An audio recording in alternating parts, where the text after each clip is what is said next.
On the day we were set to embark on our honeymoon, I was blindsided when Daniel handed me divorce papers instead. He announced, with a chilling detachment, that he was taking his entire family on what was supposed to be our trip. Coldly, he added, "If you have a problem with it, we can just go our separate ways." Internally, I was fuming, but I kept my composure and calmly responded, "Fine, but don't forget, I'm still my own person." His shocked expression gave me a fleeting sense of victory. My name is Samantha. I'm 37 years old, and I work in real estate, a career I genuinely love and find fulfilling. I'm fortunate to have supportive colleagues, but despite my professional success, my personal life feels stagnant. I don't have any hobbies, and I've never had a boyfriend before Daniel. A growing concern had been weighing on me as I watched most of my friends marry in their 30s. I was one of the few still single, and it didn't help that my younger colleagues were progressively leaving the company, which left me with a pang of loneliness. Then, through a mutual friend, I met Daniel.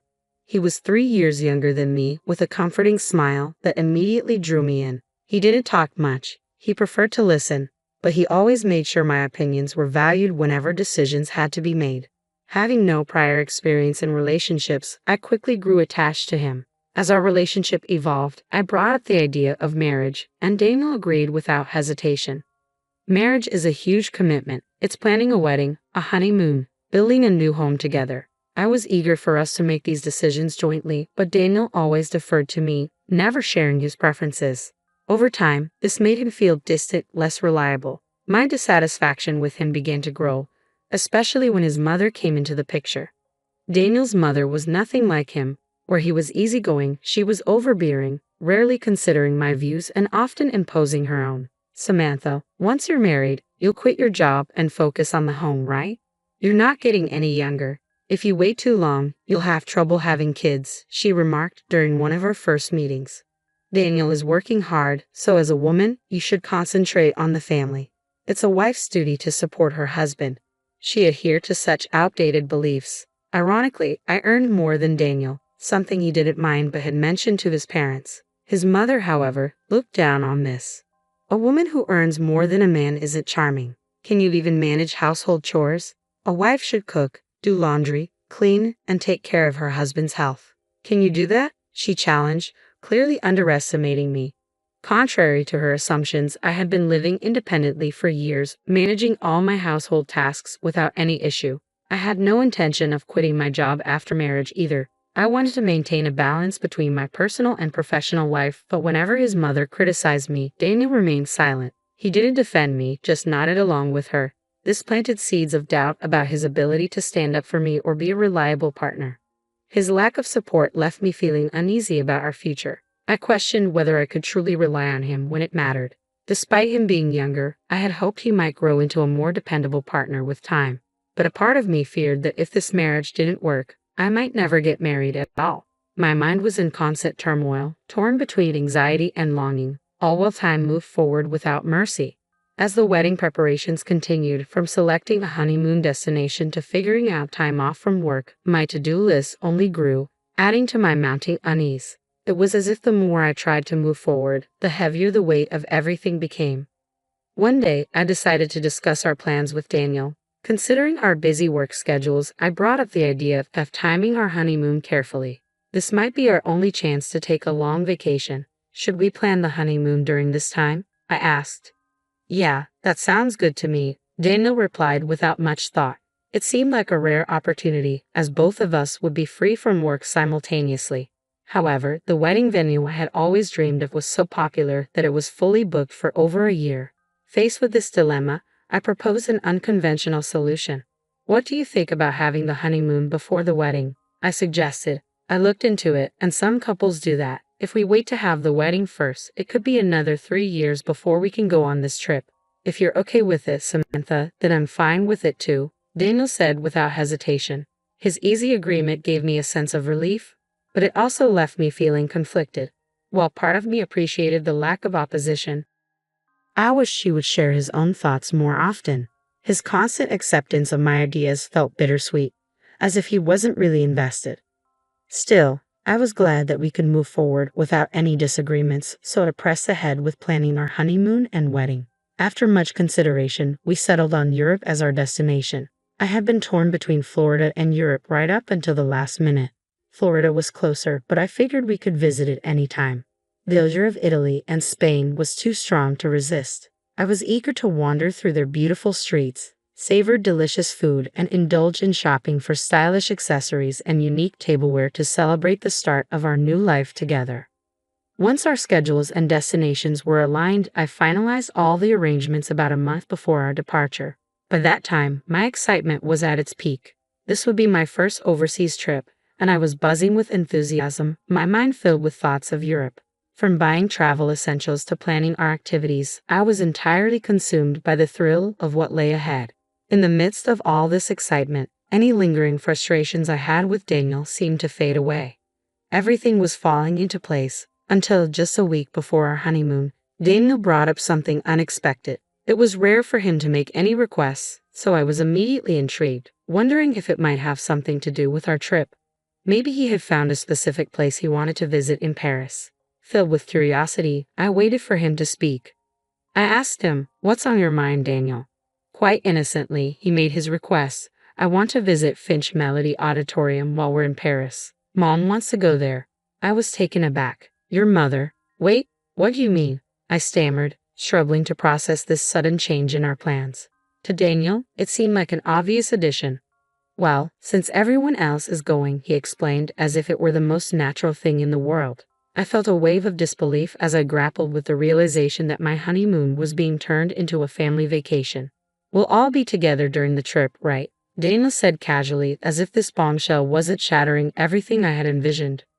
"What do you mean by everyone?" I asked, confused. "It's our honeymoon. It should just be the two of us." Daniel remained unfazed. "My mom thinks it's normal for the whole family to come along." I was floored. "Daniel, I only made reservations for two. Just you and me. The booking deadline was a week ago. Today's the last day to confirm our plans, and I've only registered us," I said, trying to keep my composure. "It might still be possible for the whole family to join. If you talk to the travel agency, it might sort something out," Daniel suggested, his optimism almost infuriating. Before I could respond, the intercom buzzed. On the screen, I saw my in-laws standing outside with several bags. Without waiting for an invitation, they barged into the house. My mother-in-law's eyes gleamed with excitement as she announced, "I thought I'd drop off the luggage here since we're leaving soon. I'm so excited." Daniel quickly took control of the situation, ignoring my mounting frustration. "Just leave the luggage here," he said, leading them into the room as if this was completely normal. "Wait a minute," I interjected, desperately trying to halt the chaos. But my mother-in-law shot me a sharp look. "What's the matter, Samantha? I hope you're not saying you don't want us all to go together now," she challenged, her tone condescending. "I never agreed to this in the first place," I retorted, my voice firm. She dismissed me with a wave of her hand. "You heard her, she just said no," she stated, as if my objections were of no consequence. Then turning to Daniel, she coaxed him further. "But you always thought we would go together, right?" "Yeah," Daniel replied simply, supporting his mother's assumption without hesitation. My mother-in-law seized on his agreement, her smug smile growing. "It's completely normal for the husband's parents to go on the honeymoon. Don't you have any common sense?" Her words left me questioning everything, not just the trip, but the very foundation of my relationship with Daniel. As the tension escalated, she attempted to smooth things over with a troubling statement that only deepened my doubts. "I hope you won't ruin the trip with any unpleasantness. It's a special honeymoon, after all, and we all want to make good memories, right?" my mother-in-law said, her voice dripping with condescension. "I'll make sure to teach you some common sense this week before we leave." She spoke as if it were a given that she and the rest of the family would be joining us. I felt my frustration boiling over. "This is a honeymoon, you know. Normally, it's just the husband and wife," I countered, refusing to back down. I knew that if I gave in to her demands now, it would set a terrible precedent for our future. I was determined not to let that happen. But she remained unyielding, dismissing my concerns outright. "The husband's parents joining the honeymoon is just common sense. I can't believe you don't want to be with us. I thought we were becoming the family, but it seems our ideas of common sense are different.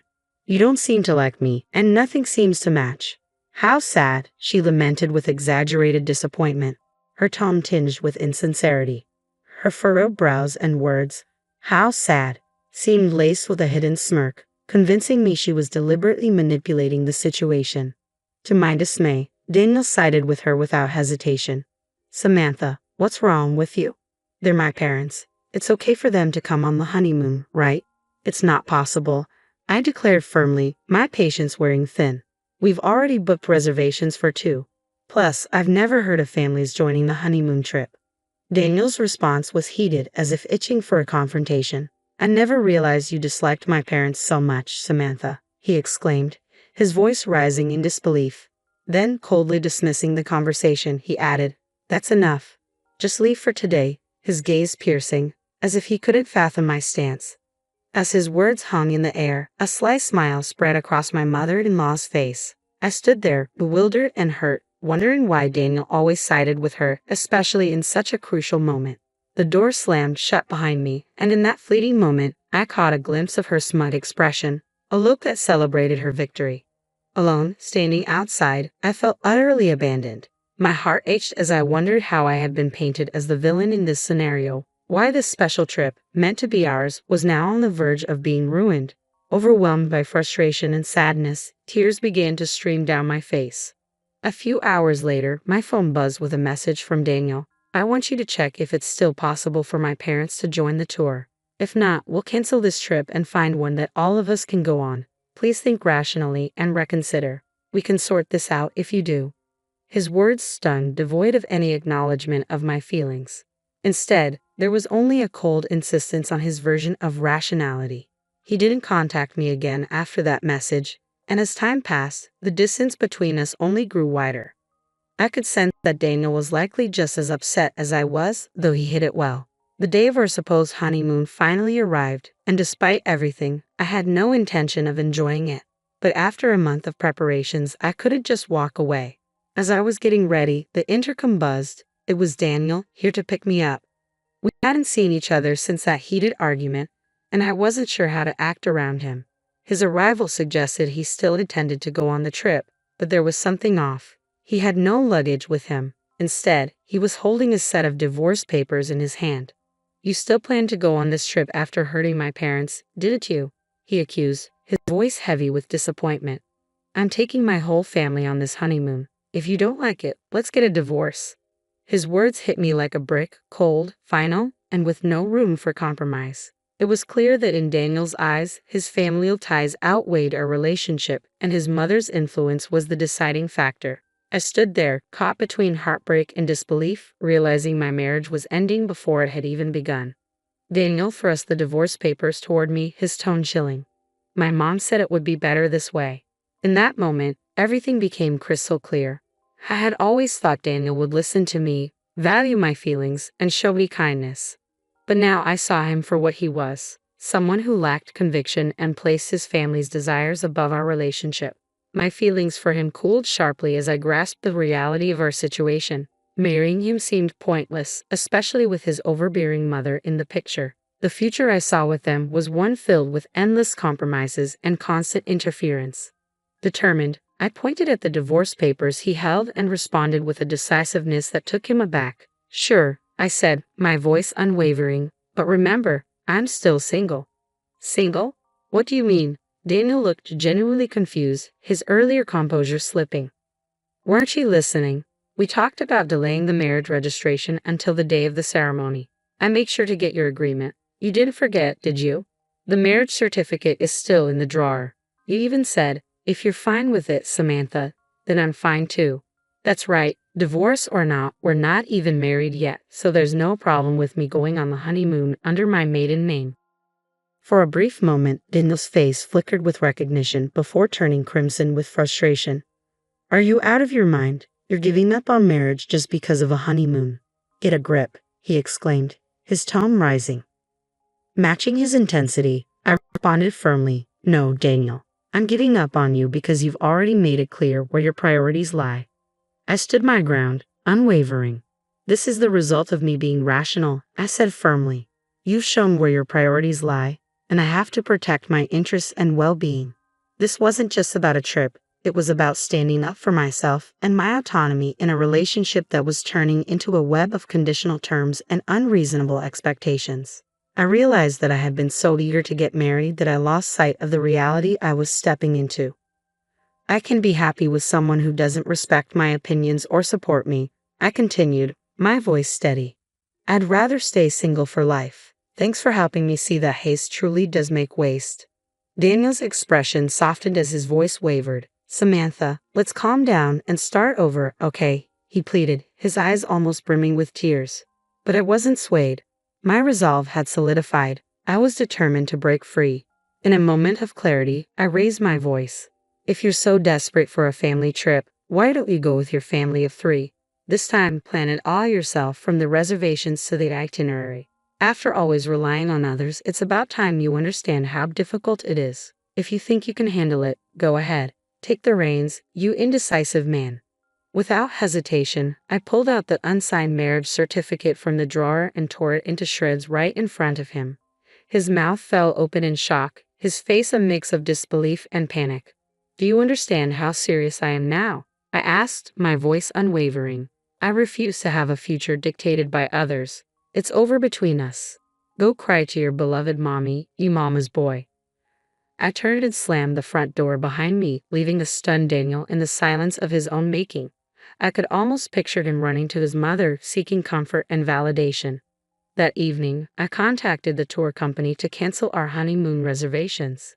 Even though it was a last-minute cancellation and I faced a financial loss, the sense of liberation, knowing I had made a decision for my well-being, was worth every penny. Afterward, I decided to bill Daniel for the entire cost of the trip. It was his actions, after all, that led to this fiasco.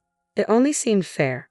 Later, Daniel tried to shift the blame for our failed relationship onto me, spreading rumors among our friends and coworkers.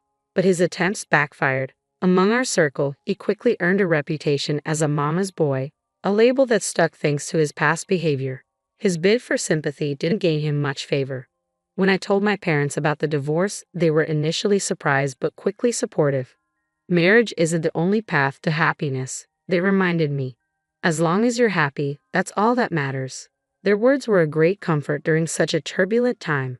On a brighter note, this ordeal reignited my passion for travel. Instead of letting the honeymoon go to waste, I decided to take my first solo trip. Traveling alone to overseas destinations was daunting at first, but it turned out to be incredibly fulfilling. I visited historic cities I had always dreamed of, and to my surprise, I found that I enjoyed the solitude. These solo adventures opened up a new realm of freedom and discovery for me. I began to love traveling on my terms, and now, I'm eagerly planning my next trip abroad. This new chapter of my life is one where I'm no longer defined by marriage or controlled by others' expectations. Instead, I'm embracing a life of exploration, of the world, and of myself.